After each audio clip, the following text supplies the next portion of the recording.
Why? What do you want to do? Do you want to make love, darling? What did you say to me?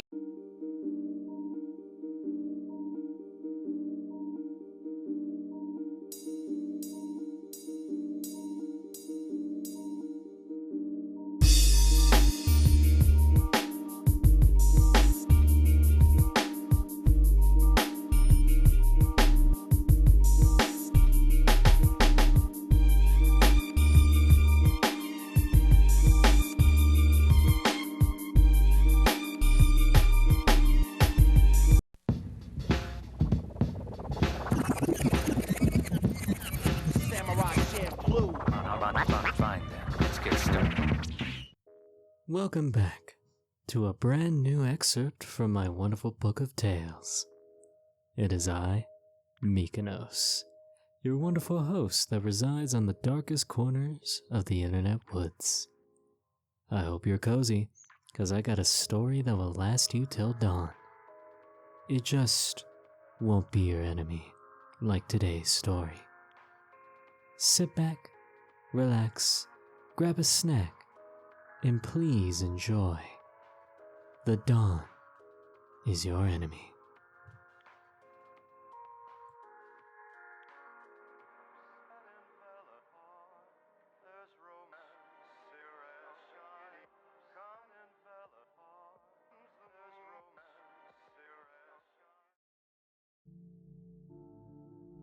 You guys all know that Adult Swim sign-off bumper? The dawn is your enemy?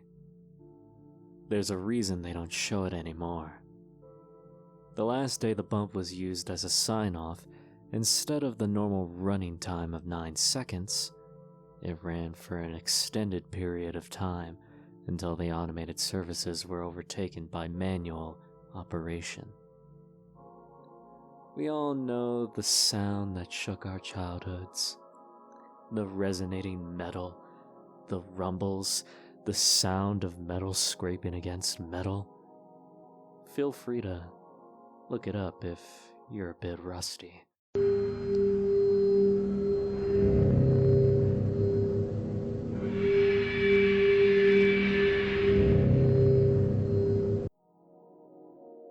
Now, when the audio cuts, it doesn't sound complete.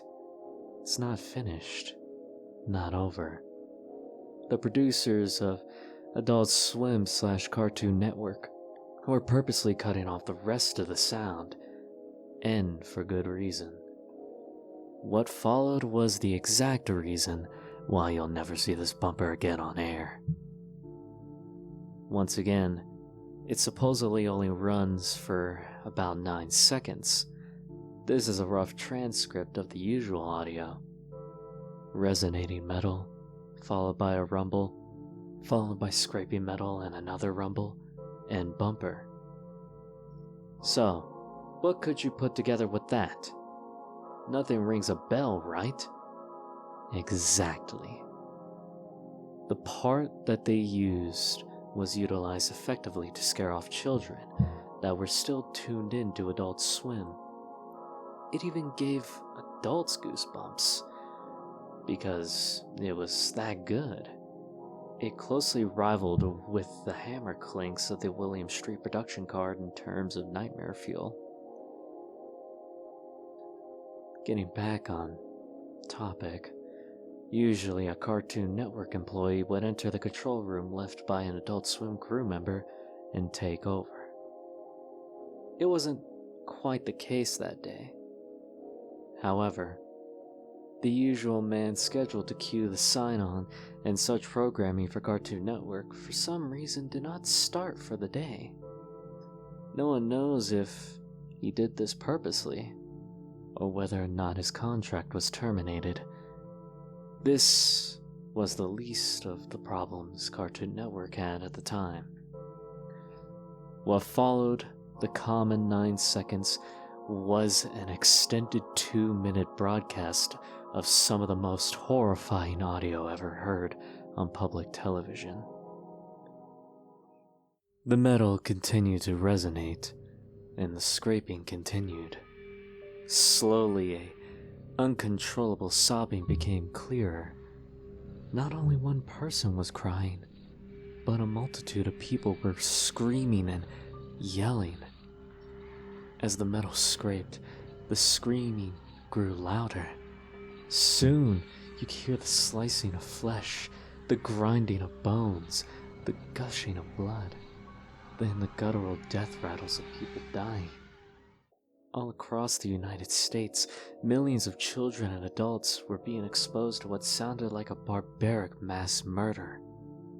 People were calling in all across the country, screaming, crying, or begging for it to be turned off. Something kept their eyes attached to the screen and kept them listening to the broadcast. People assumed the control room was finally gotten into and the bump was shut down, ending a traumatic experience no one could forget. In the last few minutes, as the resonating metal grew into an unbearable volume, the channel showed the peaking sun winking at the viewer, and then the channel cut to the bars and tones. How was Cartoon Network going to cover this up? No one knows their exact tactic to this day. Multiple theories have been thought of, ranging from a preemptive cease and desist to possible news articles to subliminal viewer hypnosis over the following weeks. While public evidence does not officially exist, Cartoon Network officials do acknowledge a hijacking of the channel's frequency on the day, but go into no further detail. All late morning bumps, including TDIYE, were replaced with the corresponding ones from the 1:30 a.m. slot. Word is, however, that somewhere hidden in the Onion site, accessible only via Tor, is a recording of the bump played that morning. The question asked the most among the few who remember this is how Cartoon Network got the audio